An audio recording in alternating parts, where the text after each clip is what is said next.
आप देख रहे हैं यंग बाइट्स, मैं हूं आपके साथ पूजा ठाकुर। आज के हमारे विमेन एम्पावरमेंट के प्रोग्राम में मैं आपको मिलवाने जा रही हूं डॉक्टर नाजिया रसूल लतीफ़ी, जो कोऑर्डिनेटर है क्लस्टर यूनिवर्सिटी ऑफ जम्मू की इन्वायरमेंटल डिपार्टमेंट से। मैम, आपका बहुत बहुत स्वागत है यंग बाइट्स में। शुक्रिया।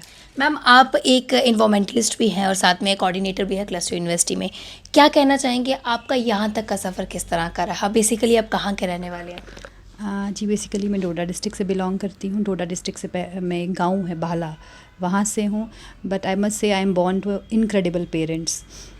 मेरे पेरेंट्स ने बहुत अच्छी परवरिश दी, बहुत लिमिटेड रिसोर्सेज में हमें बहुत ही अच्छे तरीके से हमें तरबियत दी। हमें पढ़ाई के लिए, हमारी पढ़ाई के लिए they shifted from that village to Jammu और eventually I was born and brought up in Jammu only. तो आप पेरेंट्स का थैंक्स करते कि उन्होंने मुझे इतनी अच्छी एजुकेशन दी, मुझे मोटिवेट किया कि मुझे आगे बढ़ना चाहिए और आज अब इस मुकाम तक पहुँचे। लेकिन आज की जो जनरेशन है, जनरेशन गैप भी नहीं कहूँगी, पेरेंट्स उतना ही करते हैं अभी भी अपने बच्चों के लिए। लेकिन कहीं ना कहीं टेक्नोलॉजीज इतनी बढ़ चुकी है, जो बच्चे हैं वो ज़्यादा हार्ड वर्क पे ध्यान नहीं देते हैं। आपका क्या कहना है इस पर?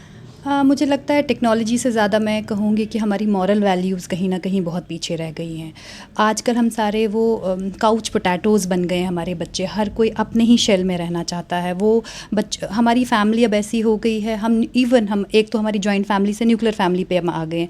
न्यूक्लियर फैमिली में भी आपने देखा होगा, अगर भाई को विश करना है, birthday wish, instead of directly wishing them in person, they prefer to wish them on Facebook और व्हाट्सएप। एक ही घर में रह रहे होंगे, डिफरेंट कमरों में, वो प्रेफर नहीं करेंगे कि हम या स्टेटस अपलोड करेंगे। तो मुझे लगता है जो हमारा फैमिली का जो फैब्रिक है वो जो चेंज हो गया है उसका है। और जो मॉरल वैल्यूज़, पहले हमारे बड़े बुजुर्ग हमारे साथ रहते थे तो मॉरल वैल्यूज़ खुद से ही हम तक पहुंचती थी, हमारे बच्चों तक। पहले एक जॉइंट फैमिली हुआ करती थी, दादा दादी, चाचा चाची, पेरेंट्स सभी होते थे। तो कहीं ना कहीं बच्चे जो है अपनी दादियों से कुछ कहानियां सुनते थे और उससे कोई मॉरल जो निकलता था वो उसे उन्हें सीख मिलती थी। लेकिन आज के टाइम पे सब सेपरेट हो गए, इस वजह से कहीं ना कहीं मॉरल वैल्यूज़ की कमी लगती है। बहुत ज़्यादा। मैं वही कह रही थी कि क्योंकि न्यूक्लियर फैमिली की वजह से हमारा वो सोशल फैब्रिक जो है वो ख़त्म हो गया। हम न्यूक्लियर फैमिली की तरह शिफ्ट हुए और न्यूक्लियर फैमिली में भी हस्बैंड भी वर्किंग है, विमेन भी, वाइफ भी वर्किंग है। और अनफॉर्चुनेटली हम विमेन एम्पावरमेंट तो कहते हैं, but it is only on papers. हर जगह हस्बैंड को लगता है कि नहीं, it is the job of the wife to take care of everything, be it children या बाकी जो डोमेस्टिक चीज़ें होती हैं। तो यहाँ पे भी ज़्यादा ओनस वाइफ पे ही आता है, लेडी पे ही आता है। तो वो इस दौड़ में कि वो नौकरी के साथ जस्टिस करे, बच्चों के साथ जस्टिस करे, खुद अपनी हेल्थ के साथ जस्टिस करे, वो एट द एंड वो कहीं आज के टाइम पे जिस तरह से विमेंस बढ़ चढ़ के बाहर आ रही हैं और हर एक एक्टिविटीज़ में पार्टिसिपेट कर रही हैं। लेकिन आपकी अगर बात की जाए, जब आप एजुकेशन ले रहे थे अपनी, उस टाइम पे विमेंस कितनी मोटिवेटेड होती थी? क्या लगता है कितना डिफरेंस आया? बहुत ज़्यादा डिफरेंस आया। मैं अगर अपनी ही फैमिली की बात करूं, मेरी मम्मी, मैं अपने नानके की बात करूं तो मेरी 3 मासियां हैं और 1 मामा जी हैं। तो मतलब ये 4 बहनें थी और 1 भाई था। उस पूरे गांव में ये पहली फैमिली थी जिनको मेरे नाना जी ने पढ़ाया था। और सारे बातें करते थे कि देखो जी, इस फैमिली में लड़कियों को पढ़ाया जा रहा है तो इनकी तो शादी ही नहीं होगी, क्योंकि चाइल्ड मैरिजेस बहुत ज़्यादा प्रेवलेंट थी। लेकिन मुझे लगता है कि वो उनकी दानिश, वो उनकी अक्लमंदी थी, वो उनकी दूरअंदेशी थी कि उन्होंने बच्चियों को पढ़ाया। और क्योंकि उन्होंने अपनी बेटियों को पढ़ाया, उनकी बेटियों ने आगे अपनी बेटियों को पढ़ाया। और पहले के टाइम पे लड़कों को मतलब कि एजुकेट करने में ज़्यादा ध्यान दिया जाता था, इंस्टेड अगर हम लड़कियों की बात करें तो उससे ज़्यादा। क्या कहना चाहेंगे? मैम, मैं यहाँ पे डिफ़र करती हूँ। मुझे लगता है कि जेंडर इनइक्वालिटी तो अभी भी है। क्या अभी फीमेल फिटिसाइड के केसेस नहीं होते हैं? क्या ज़रूरत पड़ी कि गवर्नमेंट को बेटी बचाओ बेटी पढ़ाओ योजना या प्रोग्राम स्टार्ट करना पड़ा? तो कहीं ना कहीं ये माइंडसेट अभी भी हमारे में है कि बेटी को हम क्यों पढ़ाएं, हम इसे पढ़ाएंगे तो इसने दूसरे घर में चले जाना है, तो हमें तो कोई फ़ायदा नहीं होगा। तो ये माइंडसेट, नो डाउट, हमें इतना ज़्यादा पेसिमिस्टिक नहीं होना चाहिए। नो डाउट इसमें चेंज आई है, लेकिन बहुत हद तक अभी इसमें और इम्प्रूवमेंट की ज़रूरत है। अगर हम एक मेल पर्सन को एजुकेट करते हैं तो वो सिर्फ एक घर तक सीमित रहता है। अगर हम एक गर्ल को करते हैं तो वो कई सारे लोगों को एजुकेट करती है, 2-2 घरों में जाती है। बिल्कुल, यही तो समझने की बात है। अनफॉर्चुनेटली जब हम विमेन एम्पावरमेंट की बात करते हैं तो मुझे लगता है मेल्स को ज़्यादा एम्पावर करने की ज़रूरत है। हमें राइट फ्रॉम हम फैमिली से ही हमें स्टार्ट करना है कि जहाँ बेटा बेटी हो, हमें घर से माँ बाप को, सबसे पहले तो मैं माँ बाप से रिक्वेस्ट करूँगी कि अगर उनका बेटा भी है और बेटी भी है, दोनों को इक्वली ट्रीट करो। ये नहीं सोचो कि बेटी ने दूसरे घर में चले जाना है। आप इसको ये सोचो कि अगर बेटी पढ़ती है, वो आपके लिए भी एक पैसा ही सब कुछ नहीं है। जब माँ बाप अपनी बेटी को एम्पावर होते हुए देखेंगे, उसको फ्लरिश होते हुए देखेंगे, उसको डेवलप्ड होते हुए देखेंगे, उसकी वाहवाही होते हुए देखेंगे, तो क्या वो माँ बाप के लिए गर्व की बात नहीं है? और जैसे कि हम कहते हैं कि माँ अगर पढ़ी हुई या लेडी अगर पढ़ी हुई हो, वो पूरी फैमिली को पढ़ाती है, उनको बच्चों को। आज अगर हम देखें, अगर हम वर्किंग लेडी की बात करें या हम होम मेकर की बात करें, हम कहते हैं ना कि वो जो लेडी जॉब नहीं करती है तो वो कुछ नहीं करती है। पर अगर हम अच्छे से देखें तो आप देखें, उसको झाड़ू पोंछा मारने वाले को उसके सैलरी भी अगर उसी को क्रेडिट हम करें, बच्चों को पढ़ाने वाली ट्यूशन हम देखें, खाना बनाने वाला, कपड़े धोने वाले, तो वो काम तो बेचारी होम मेकर ही कर रही होती है ना, हाउस वाइफ ही कर रही होती है। तो द डिफरेंस इज़ कि वो सैलरीड नहीं होती है, उसको सैलरी नहीं मिल रही होती है। तो आजकल अब देखेंगे एजुकेशन इतनी ज़्यादा महंगी हो गई है, तो और अगर माँ लेडी पढ़ी लिखी होगी, वो क्यों अपने बच्चों को ट्यूशन भेजेगी?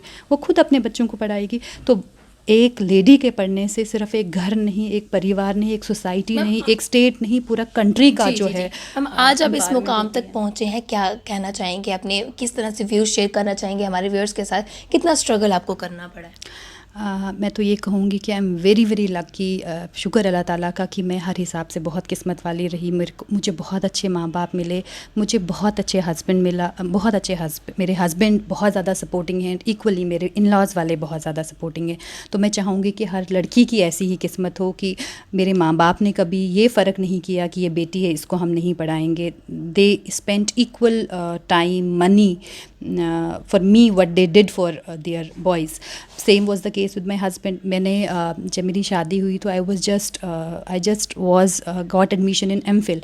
मैंने शादी के बाद MPhil किया, B.Ed किया, PhD की, नेट क्वालिफाई किया, स्लेट क्वालिफाई किया, PSC किया। तो ये तभी पॉसिबल हो पाया कि मेरी हस्बैंड की भी सपोर्ट थी, इन लॉज की भी सपोर्ट थी, और माँ बाप को तो कोई रिप्लेस ही नहीं कर सकता है। तो आज आप यहाँ तक पहुँचे हैं और सबसे बड़ा क्रेडिट आप अपने पेरेंट्स को ही देते हैं। बिल्कुल बिल्कुल, इसमें कोई दो राय नहीं है।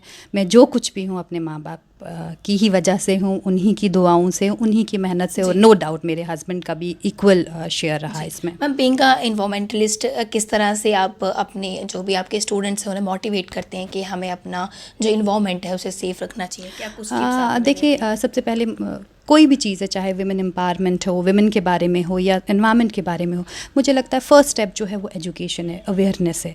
तो मेरा बीइंग ए टीचर, बेसिकली तो मैं टीचर हूँ, तो मैं अवेयर करती हूँ अपने बच्चों को उनके हक़ के बारे में, उनके हकूक़ के बारे में, regarding themselves and what they owe to their environment, how they should actually protect their environment. जैसे आपने रिसेंटली देखा, मैंने प्लास्टिक बैग पे प्लास्टिक से ही वर्टिकल गार्डन बनाया। उसके बाद मैंने बहुत अच्छी एक वर्कशॉप कंडक्ट की।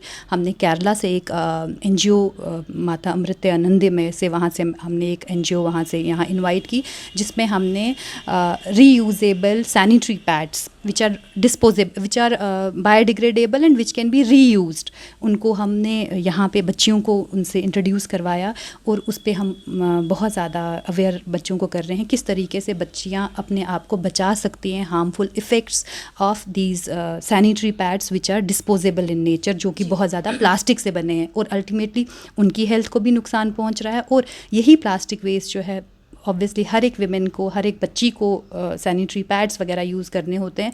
वो जो प्लास्टिक के बने होते हैं उनकी हेल्थ को तो नुकसान है ही, क्योंकि उसमें डाइऑक्सिन्स होता है, डाइऑक्सिन जिससे कैंसर हो सकता है।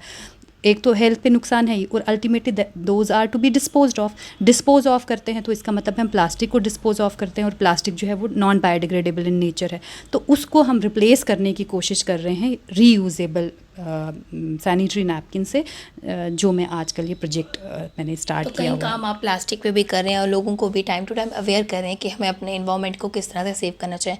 मैम, हमारे माध्यम से जो भी दर्शक देख रहे हैं उनके लिए क्या एक कामयाबी का मंत्र क्या कहेंगे आप? मुझे लगता है कि अगर अच्छी नीयत हो, अगर आप अच्छी नीयत से काम करना चाहते हो, सोसाइटी को कुछ देना चाहते हो, तो मुझे लगता है तब ये माने नहीं रखता है कि आप एक इंडिविजुअल आपका एफ़र्ट है। अगर आपकी सच्ची इंस्पिरेशन हो, मोटिवेशन हो, अच्छा आपकी नीयत साफ़ हो, आप काम करना चाहते हो, तो आपका your little contribution makes a huge difference. जी मैम, सभी विमेंस के लिए एक मैसेज। मैं ये कहूँगी वजूद ज़न से है तस्वीर कायनात में रंग। जैसे हमेशा सब कहते हैं कि विमेन जो है मर्द के बराबर होनी चाहिए, तो मुझे लगता है वो गलत है। इसलिए गलत है क्योंकि मर्द तो विमेन की बराबरी कर ही नहीं सकता है। Women is far far ahead than man.